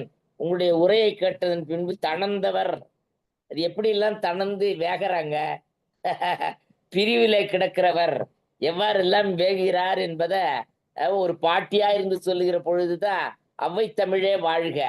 இன்னொன்றை சொல்ல வேண்டாம், நீங்க சொன்னதுல நேரம் பொழுது கண்டு இறங்குதல் என்கிற நேர நிலையை சொல்லுகிற பொழுது ரொம்ப ஆச்சரியம். உண்மையிலேயே பொழுது கண்டு நீங்க இறங்கிட்டீங்களோ என்னவோ தெரியல, உரையை ரொம்ப அற்புதமாக, உரை சித்திரமாக மாற்றி விட்டீர்கள். அது குன்றக்குடி சாமி இன்னொன்றையும் பதிகிறாங்க, மனம் புலன் இவற்றிற்கு உண்டாகிற ஒழுக்கத்தை திருக்குறள் தருகிறதுன்னு ஒரு இடத்துல அவங்களுடைய உரையில குறிப்பிடுறாங்க. இது ஏன் இத ஒப்பிடுறேன்னா, மகாராஜன் ஐயா சொன்னதுல ஒன்று கவனித்தீங்களா, அந்த அகநானூற்று அந்த தலைவனுடைய நிலையை சொல்லுகிற பொழுது ஒப்பிட்டு சொன்னாங்க. அதை நீங்க ரொம்ப நேர்த்தியாகவே கொலைக்கள ஏதிலர் போல வரும்ன்றதுல விளக்கும் பொழுது 4வது திருக்குறள்ல ரொம்ப நேர்த்தியாக கையாண்டீர்கள். ரொம்ப 10 குறளையும் நல்லா தான் சொன்னீங்க, இருந்தாலும் இந்த 4வது குறளை ரொம்ப அழகா பொருத்தி காட்டினீர்கள், வாழ்த்துகின்றேன். அதே மாதிரி மாலை மலரும் இந்நோய்ன்றது ஆக்கிய ஐயா ரொம்ப அழகா கொண்டு வந்தாங்க. மலரை எவ்வாறு மலர்கின்ற நோயாகவும் நோயில் ஏற்படுகின்ற வலியாகவும் மாற்றுகிறார், அதுதான் வந்து த பொட்டானிக்கல் கோட் டேர்ம்ஸ் என்று சொல்றாங்க. அந்த குறிஞ்சி மலர், குறிஞ்சியில எப்படி கபிலர் வந்து அத்தனை புஷ்பங்களையும் வழிய அடக்குவார், அப்படியே அடக்கிக்கிட்டு போவார், அந்த மாதிரி இங்கே ரொம்ப நேர்த்தியாக உங்களுடைய உரையில உண்மையிலேயே மலர்ந்தது, பாராட்டுகள். அதே மாதிரி அந்த 9வது குறளை சொல்லும் பொழுது உங்களுக்கு ஒரு கருத்து உங்களை ஒட்டி சொல்லணும். திங்களோடும் மாலை வருதல், இப்போ திங்கள் வருது, இது மதி இல்லையா, அதே நேரத்துல மதிமயங்கும் மாலை வருகிறது, மதியை மயக்குகிற மாலை. அப்போ மூளை வந்து சரியா வேலை செய்யறது இல்லை, அந்த மந்த மாருதம் வீசுகிற மாலை நேரம். அது ஏன் மந்த மாருதம்னா, தென்றல் ஆங்காங்கே தயங்கி நிற்கிறதா, அறிவன் போல் இயங்கும் அன்றே அந்த பாட்டுல பார்க்கிறோம். ஒரு அறிவன் எவ்வாறு தயங்கி தயங்கி நின்று போனால் எப்படி இருக்கும், அப்படி ஆகி போகிறது. தண்டேன் நுகரா மண்டூகம் வண்டே காணத்து இடையிருந்து வந்தே கமலம் அது ஒன்றும் பண்டே பழகி இருந்தாலும் அறியார் புல்லர் நல்லோரை என்று சொல்லுவார்கள். இத்தனை நாளும் முருகேஸ்வரி சகோதரியை மன்றம் அறியாமல் இருந்து விட்டதோ என்று கூட கருதுகிறேன். நிறைய உங்களுடைய வரவு இங்கே இருக்க வேண்டாம். முழு நிலவே, பூரண புன்னகையே, மதிநிலவே வருக, பூத்திருக்கும் வானெல்லாம் மன்றமென வாழ்த்தி மழை தூவுகின்றது, வருக வருக என்று சொல்லி வரவேற்கின்றேன். இன்னொன்று, மாலை நேரம் என்பதனால கவிதையை இப்படி தொடங்க ஆசைப்படுறேன். ஏன்னா நீங்களே ஒரு கவிதாயினி. இட்ட பொட்டு திலகமெல்லாம் மற்ற நினைவு மாற்றுகின்ற மதிநிலவின் முகமே வருக, மகன்மை உறவோடு பெயர்த்தியையும் கைபிடித்து அழைத்து வரும் தனி நிலவே வருக, வான்பொழிவே தருக. இன்னொன்று, உங்களுடைய உரையில ஒன்று உள்ளத்தை தொட்டது என்னன்னா, என்ன மாதிரியான மாலை, ஒரு சாதாரண நபருக்கு இருக்கக்கூடிய மாலை இல்லை இது, அவ்வப்பொழுது சந்தித்து கொள்ளலாம். களவுல கற்பிலே பிரிவு என்பது சாதாரண இல்லை என்று வாழ்ந்தவர்கள் சொல்லுகிறீர்கள். இதுதான் வரவேற்புக்குரியது. நீங்கள் சொல்ல வேண்டாம். உங்கள் வாயால தான் இது உரைக்கப்பட வேண்டாம். இது உலகத்திற்கு உரை சித்திரமாக மாறியது உங்களுடைய உரை. அத நீங்க சொல்லும் பொழுது ரொம்ப அழகா சொன்னீங்க. கற்பிலே பிரிவு என்பது பொருள் ஈட்டுவதற்காக அவன் போயிட்டான். அப்படிப்பட்ட அந்த நிலையிலே பிரிவு என்பது உடனே எல்லாம் சேர்ந்துட முடியாது என்று யதார்த்த போக்கை சுட்டி காட்டினீர்கள். அதை தான் ஆக்கி குறிப்பிட்டாரு. ஏன்னா நீங்கள் எல்லாம் வயதில வாழ்கிறவர்கள். நீங்க சொல்லலாம், மகாராஜன் நானெல்லாம் இளைஞர்கள், நாங்கள் கேட்டுக்கொள்ள வேண்டாம். எங்களுக்கு தக்க பாடத்தையும் வழிகாட்டுதலையும் செய்தீர்கள். அதே நேரத்தில் கேளிர் போல வரும்னு சொல்றாரு. எதிலர் போல பகையாக வரும்னு சொன்ன வள்ளுவர் சுற்றத்தை விட்டுடல, சுற்றமாகவும் வரும். 2 விதமான சத்துரு இருக்கிறான். அத சமஸ்கிருத சொல்லுல சொல்றேன்னு மன்றம் கருத வேண்டாம். ஹித சத்துருன்னு சொல்றாங்க. இப்போ கண்ணன் சகுனி சத்துரு பகை ஒத்துக்கலாம். ஆனால் மித்ரு தானே, நண்பன் தானே கண்ணன், தாய்மாமன் தானே. இருந்தாலும் கண்ணனே கூட தர்மனுக்கு ஒருவித தொல்லைதான்னு மகாபாரதத்துல வில்லி பதிகின்றார். இது ஹித சத்துரு, அது நேரடியான பகை. 2 நிலையும் நீங்க நன்றாகவே தொட்டு காட்டினீர்கள். அதே மாதிரி பசலை பாய வந்து பயந்தாங்குள்ளியா வருத. என்னுடைய கணவர் எவ்வளவு வீரமானவன், அவன் இருக்கிற பொழுது வராத பசலை அவன் பிரிவுல நேரம் பார்த்து அடிக்குது இல்லையா? அது ரொம்ப அழகா நீங்க அந்த 3வது குறளை விளக்கும் பொழுது சொல்லுவீங்களோன்னு பார்த்தேன். இருந்தாலும் நீங்க அதை தொட்டுத்தான் காண்பித்தீங்க. இருந்தாலும் அதை இன்னும் நல்லா சொல்லலாம். பசலை எப்படி வந்து மறுட்டுது பாருங்க. தனி ஒரு நபரா இருக்கிற பொழுது பசலை நோய் வந்து அந்த பிரிவில் இருக்கிற ஒரு மகளிருக்கு எவ்வளவு தொல்லையை தருதுன்னு ரொம்ப அழகா அந்த 3வது குறள்ல சொல்றாரு. நீங்கள் சொன்னவைகள் பல லட்சங்கள், பல கோடிகள், சொல்ல இருப்பவைகளும் உண்டு என்று சொல்லி வாய்ப்புக்கு நன்றி சொல்லி விடைபெறுகின்றேன். மிக நேர்த்தியான உரை சகோதரி, வணங்குகின்றேன். உங்களுடைய இசைத்தமிழ் இசைந்தது. தாளகதியோ லயகதியோ 2மே இருந்தது. நான் இசையில ஈடுபாடு உள்ளவன்றதுனால சொல்றேன், லயகதியை உண்டாக்குறது ரொம்ப கஷ்டம். தாளகதி எல்லாருக்கும் வந்துடும், பயிற்சி எடுத்தா வந்துடும். தத்தலாங்கு தத்தலாங்குன்னு ஆக்கி ஐயா பாடுறாங்கன்னா அவங்க நாடக மேடையில நடிக்கக்கூடியவங்க, பயிற்சி உண்டு. ஆனால் லயகதி என்பது அப்படி அல்ல. உங்களுடைய சொல்லை கேட்டால் தான் புரியும். உண்மையிலேயே உங்கள் சொற்களில் லயகதி இருந்தது. வாழ்த்துகின்றேன் இசைத்தமிழே, வணங்குகின்றேன். வாய்ப்புக்கு நன்றி, வணக்கம். நன்றி நன்றி ஐயா. எப்பொழுதுமே உங்களது பின்னோட்டம் கொஞ்சம் வித்தியாசமாக இருக்கும். நாங்கள் விட்டு சென்ற கருத்துக்களையும் கோர்வையாக நீங்கள் எடுத்து காட்டுவீர்கள், கூடுதலாக சிறப்பும் சேர்ப்பீர்கள். அந்த வகையில் இன்றைய உரைப்பொழிவாளர் ஆகட்டும், முற்றோதல் செய்த அந்த சின்னஞ்சிறு சிங்கக்குட்டி ஆகட்டும், இருவரையும் பெருமைப்படுத்தியதோடு இன்றைய நிகழ்ச்சிக்கும் பெருமைப்படுத்திய உங்களது பின்னோட்டத்திற்கு மன்றத்தின் சார்பில் நன்றியை தெரிவித்துக் கொள்கிறேன்.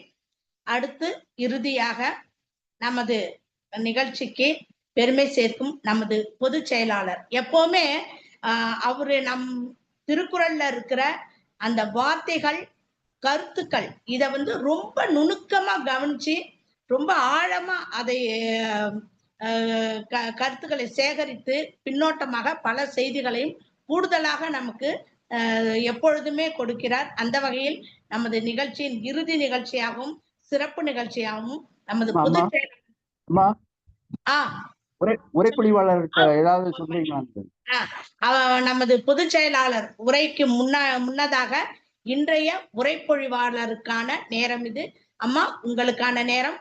நீங்கள் ஏதாவது கூறுவதாக இருந்தால் நிகழ்ச்சி பற்றிய கருத்துக்களை இப்பொழுது தெரிவிக்கலாம்.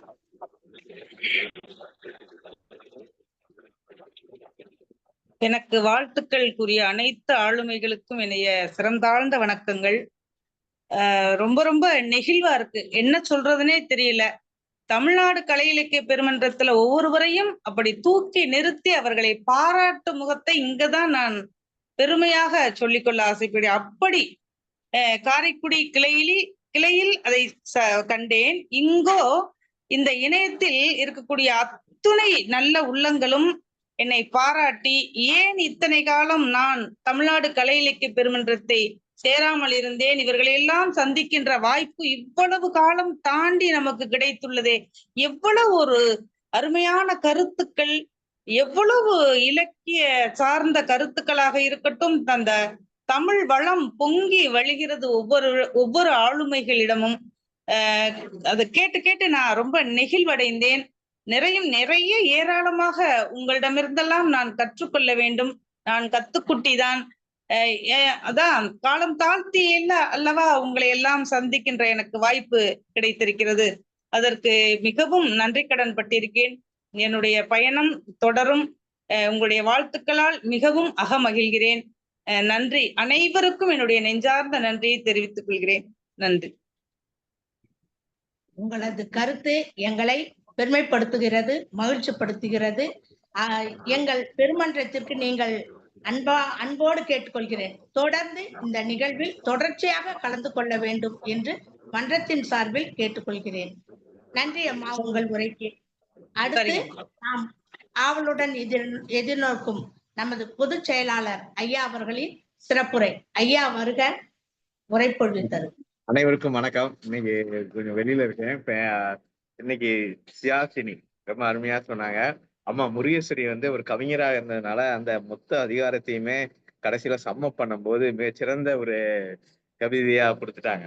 அவங்க தொடர்ந்து நம்மளுடைய கலை இலக்கிய பெருமன்றத்தோடு இணைந்து பயணிக்க வரவேற்கிறோம். அவர்கள் வந்தால் நம்முடைய பயணம் இன்னும் சிறப்பாக இருக்கும் என்றே கருதுகின்றோம். இன்னைக்கு அதிகாரம் அந்த பொழுது கண்டு இரங்கல். பொதுவா பொழுது அப்படின்றப்ப காலை, நண்பகல், ஏற்பாடு, மாலை, யாமம், வைகரைன்னு பிரிச்சாலும் அதோட டைமும் சில இது பாத்தீங்கன்னா காலைன்றது 6 to 10, நண்பகல்ன்றது 10 to 12, ஏற்பாடுன்றது 2 to 6, மாலை 6 to 10, யாமமும் வைகரையும் ராத்திரி 10 to 2, வைகரை 2 to 6. பொதுவாக நம்மளுடைய இயல்பான காதல்களோடு இருக்கிற வாழ்க்கையில யாமமும் வைகரையும் காதலனும் காதலியும் சேர்ந்து இருக்கிறாங்க. காலை பொழுதுல காதலன் பொருள் தேட வெளியே போயிடறான். அவன் வர்றது மாலை தான் வரான். மாலைன்றது 6 to 10. அந்த 6 to 10ல வர்றப்ப அவங்க தங்களுக்குள்ள அன்பை பேசிக்கிறாங்க. இந்த காலை பொழுதுல தலைவி என்ன செய்யறான்னா, அவங்க கூடியிருந்தப்ப உள்ள நினைவுகள் எல்லாம் காலை, நண்பகல், ஏற்பாடுகளை யோசிச்சுக்கிட்டு இருக்கான்.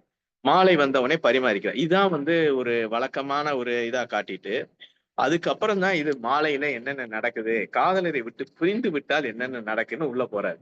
அப்ப இது முழுக்கவே நம்ம காதல் பத்திய இந்த இன்பத்துப்பால் முழுக்கவே மிகுந்த கவித்துவம் உள்ள வரிகள் தான். எல்லா குரலுமே எல்லா வரிகளுமே. உயிருன்னும் வேலையா நீன்னு கேக்குறான். பிரிஞ்சு இருக்கிறேனே இந்த மாலை பொழுது, இந்த பிரிஞ்சிருக்க காதலியனுடைய உயிரை எடுக்குவதற்கான வேலையா நீ இப்படி இருக்கியன்று. அப்புறம் வன்கண்ணதோ நின் துணைன்றா. மாலை நமக்கு அப்படியே கொஞ்சம் கொஞ்சமா மயங்குது. வெளிச்சம் குறைய குறைய குறைய குறைய இவளும் என்ன நினைக்கிறா, அந்த மாலை பொழுது இது ஒரு ஃபேண்டசின்னு வச்சுக்கோங்க, மாயாஜால கற்பனை. அந்த மாலை பொழுதுக்கும் ஒரு காதலன் இருப்பதாகவும், அந்த காதலன் அவளை விட்டு பிரிந்து போறதுனால அதுவும் அப்படியே வெளிச்சம் குறைஞ்சு குறைஞ்சு குறைஞ்சு டல்லாகுதோ அப்படின்னு ஒரு கேள்வி வைக்க. அதுக்கப்புறம் பனி அரும்பி பைதல் கொள்ளுன்றது. இந்த பனி சாயங்காலம் வருமானது நமக்கு இந்த இடத்துல ஒரு சந்தேகம் வருது. ஏன் பனி சொன்னார் மாலை பொழுத அப்படின்றது? ஒருவேளை குளிர்ச்சி, சூரியன் மறையும் போது ஏற்பட்ட குளிர்ச்சியை ஒரு குறியீடாக பனி என்று சொன்னாரா அப்படின்றத நம்ம அடுத்து பார்க்கலாம். அதுக்கப்புறம் இன்னொரு கற்பனை, அது வாள்களை ஏந்தி கொலைகளத்தில் பகைவர் வருவது போல நீ வர்றையே அப்படின்றது. அந்த மாலை எப்படி சொல்றான்றது, அந்த கொலைக்களத்து ஏதிலார் போல். அப்ப அதுக்கு அடுத்து இன்னொன்னும், காலைக்கு நான் என்ன செஞ்சேன், மாலைக்கு என்ன நான் பகை செஞ்சேன், இதெல்லாம் அப்படியே ஒரு காதல் உணர்வில், காதல் பிரிவு துன்பத்தில் ஒவ்வொருத்தருக்கும் அவங்களுக்குள்ள இடையில அந்த ஒவ்வொரு அந்த மாலை பொழுது எப்படி அவன் எதிர்கொண்டான்றது. அதுக்கப்புறம் இந்த காதலனோட கூடி இருந்த பகல் நேரங்கள்ல நான் இதெல்லாம் தெரியலையே, இந்த மாலை இப்படி இருக்குன்றது. பிற நம்ம சங்கையா சொன்னாங்க, அரும்பு போது மலர். பொதுவா மாலை பொழுதுன்றது மென்மையான மலர் போன்றது. ஆனால் இவளுடைய துன்பம் எப்படி இருக்கிறான், அது ஒரு இன்னொரு குறியீடாவும் சொல்லிடுறாங்க. இந்த துன்பம் ஒரு மெல்லியதான், பூ போல மெல்லியதான், அது அரும்பா இருந்து போதாகி மலர்ந்துருது சாயங்காலம்ன்றது. பிற அந்த இன்னொரு இது சாயங்காலம் ஆயன் குழல் அது எப்படி இருக்குன்றத சொல்றா. அந்த ஆயன் குழல் தூதா இருக்கான். எதுக்குன்னா, ஒரு பெரிய தீ அழல் போலும் அழல் போலும் தூதாகி அந்த அந்த அழலுக்கு தூதாக ஆயன் குழல் இருக்குது. அது அதுக்கப்புறம் கடைசி பாடல்கள் எல்லாம் இதுல எல்லாம் சமூக சிந்தனையை கொண்டு வந்துடுறாரு. நம்ம வழக்கமா பார்த்துக்கிட்டு இருக்கோம், போன அதிகாரத்திலையும் பார்த்தோம். அப்ப பதிமருண்டு பைதல் உலக்கும், அந்த பதின்றதுக்கு ஐயா சங்கி ஐயா சொன்னாங்க, பதிமருண்டு அது அப்ப இந்த உலகமே துன்பத்துலதான் இருக்குமோ, என்னை போலதான் எல்லாரும் துன்பத்துல இருப்பாங்களோ அப்படின்னு ஒரு சமாதானம் அளிக்கிறாளான்னு தெரியல அந்த இடத்துல. அதுக்கடுத்து இந்த பொருள் தேட போன என்னுடைய கணவன் அவன் உயிரை நான் பிடிச்சுக்கிட்டு இருந்தேன், பொருள் தேடிட்டு வரட்டும்னு. ஆனா இந்த மாலை என்னை கொல்லுதேன்றது. இப்படி ஒரு பிரிந்த காதலி மாலையை எதிர்கொள்ளும் போது ஒரு கவித்துவமா எப்படியெல்லாம் எதிர்கொள்றான்றத மிக அருமையா சொல்லியிருக்காரு. நம்ம அம்மா அன்னைக்கு கடைசி சம்மப் பண்ணாங்களே அந்த கவிதை மிக அருமை. இன்னைக்கு பின்னூட்டம் வழங்கிய அனைவருக்கும் நன்றி. அறச்செல்வியம்மா என்னுடைய பாடல் அறச்செல்வியம்மா டெய்லியே இந்த மாதிரியான பாடல்களை எடுத்து நம்மிடையே கொஞ்சம் பாடி நம்மை மகிழ்விக்க வேண்டும் என கேட்டுக்கொள்கிறேன். நன்றி.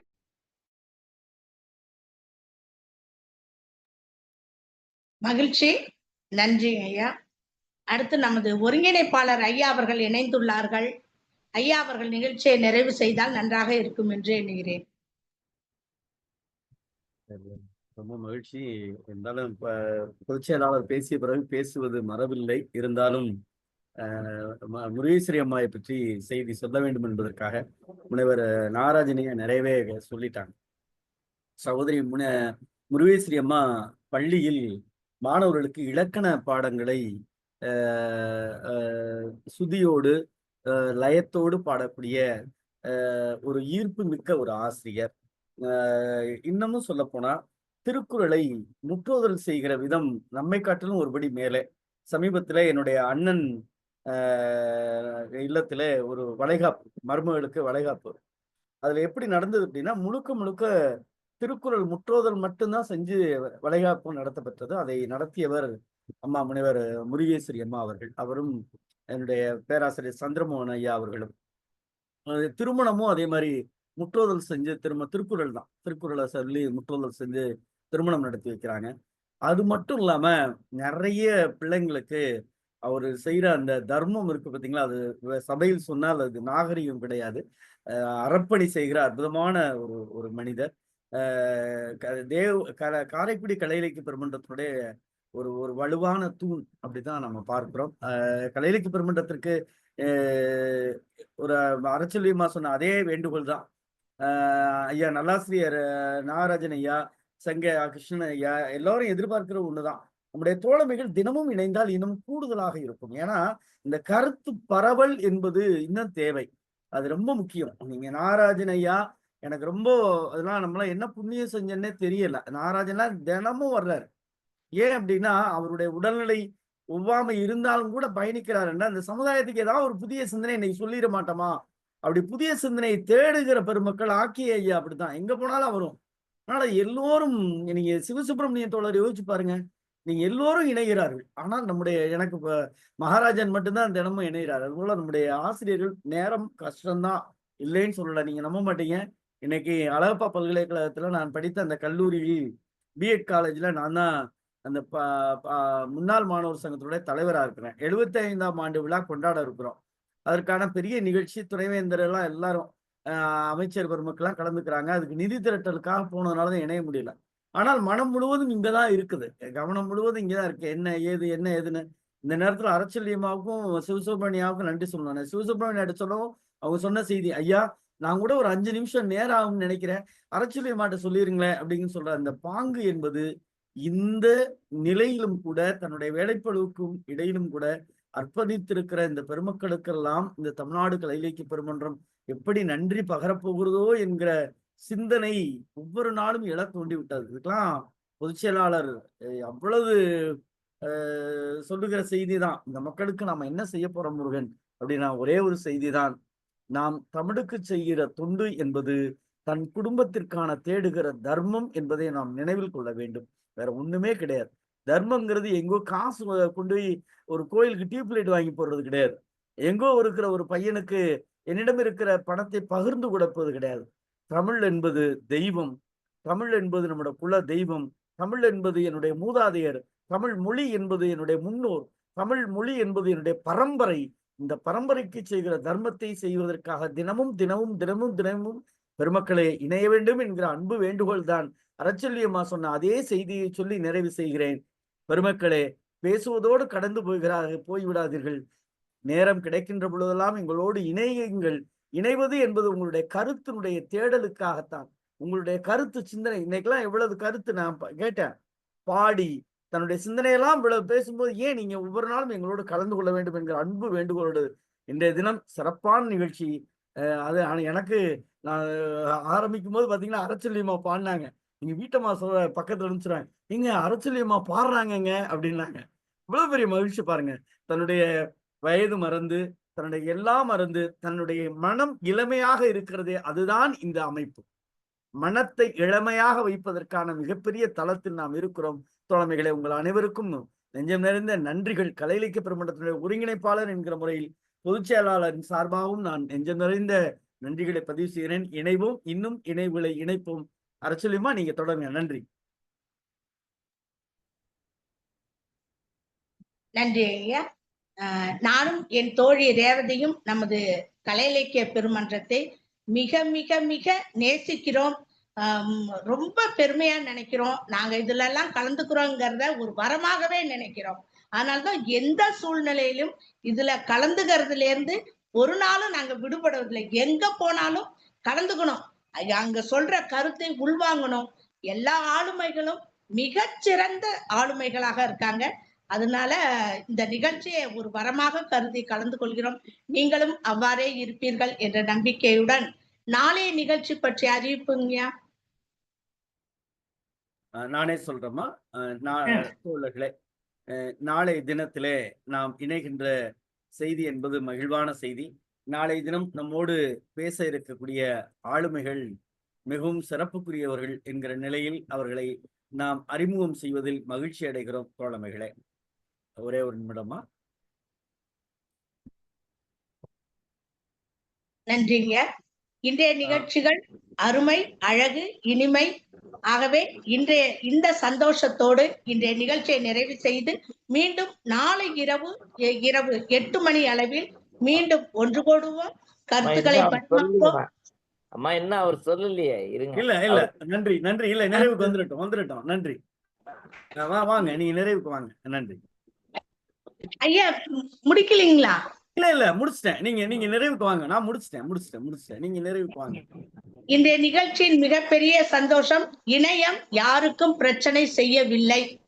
இணையம் இன்று நம்மோடு இணைந்து இருந்தது.